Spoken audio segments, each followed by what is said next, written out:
nous avons retenu que nous utilisons le verbe connaître avec un nom.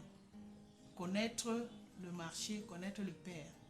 Nous utilisons le verbe savoir avec un verbe, savoir écrire, savoir lire. Et nous utilisons également le verbe savoir avec une conjonction de subordination, une conjonction locutive. Je sais comment la Covid se transmet. Je sais pourquoi il n'est pas malade. Je sais où il va. Joséphine Léontine Massila, je suis votre présentatrice, professeure de langue à la retraite.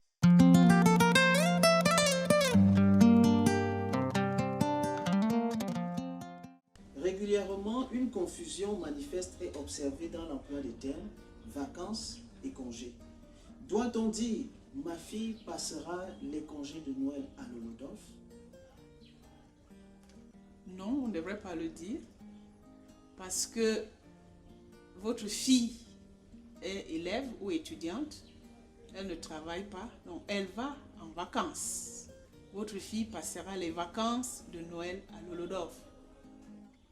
Quand employer l'expression congé? Très bien. C'est bien de parler de congés et vacances parce que lorsqu'on écoute toutes les radios, on regarde la télé, à la rentrée, on écoute les parents, tout le monde confond congés et vacances. Mais surtout, on a constaté que quand c'est la période de Noël ou la période de Pâques, tout le monde parle de congés de Pâques, de congés de Noël, ce qui n'est pas tout à fait correct. On devrait parler de vacances de Noël et de vacances de Pâques. La différence entre ces deux termes ne réside pas dans la durée de l'activité, mais sur la nature. Les élèves, les enseignants, les écoles vont en vacances. Les congés concernent ceux qui travaillent, ceux qui ont des patrons, leur patron les met en congé. Ceux-là peuvent avoir un congé de maternité, un congé de paternité, un congé annuel, un congé de maladie, et toutes sortes de congés. Mais les élèves qui ne travaillent pas vont en vacances.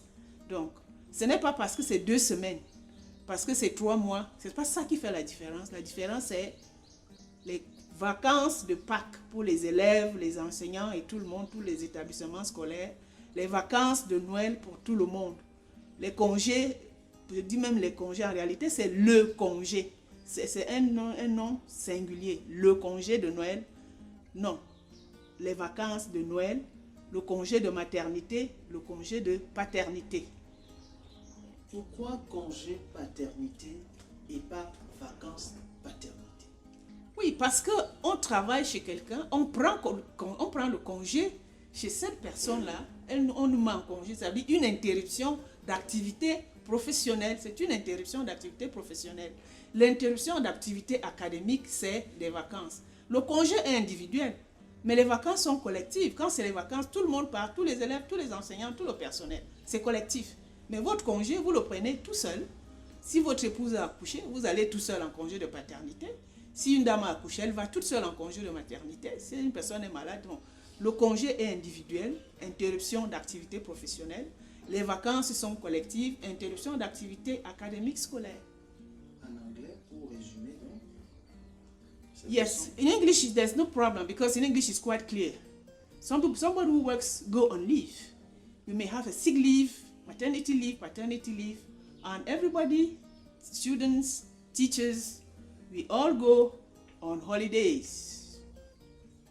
En conclusion, chers communicateurs, chers journalistes, chers parents, dorénavant, disons que nos enfants vont en vacances de Noël en décembre, en vacances de Pâques à la fin du 2e trimestre, et que nous autres, vous autres qui travaillez, vous prenez votre congé annuel, je ne sais pas quel mois, mais une fois l'an, vous avez votre congé annuel. Le congé au singulier, les vacances au pluriel.